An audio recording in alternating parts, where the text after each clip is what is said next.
Hi, this is what I'm most grateful for today. Time. It's one of the biggest assets that I have, and it's what I'm most grateful for. And I have made a video in a little bit because they've been still working on the bathroom, which is almost finished. Yay, the bathroom's almost finished. We have new doors on my office and bedroom, which are wider, so I can get in and out by myself. Woo-hoo-hoo.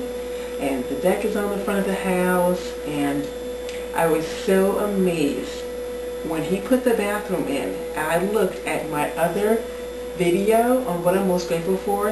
The bathroom in that video and the bathroom in my house are exactly alike. I don't believe in coincidence. So I think it's amazing, and I'm truly grateful that everything that I want is coming to me slowly but surely. So don't give up. Be patient, and that's what I've learned. And another really good lesson I've learned is to be patient. All your dreams are coming to you. They don't come snap your fingers overnight, but they all do come in time. If you're patient and willing to wait, you can have everything that you dream about and everything that you ask for in the universe, and Jehovah God will provide. Okay.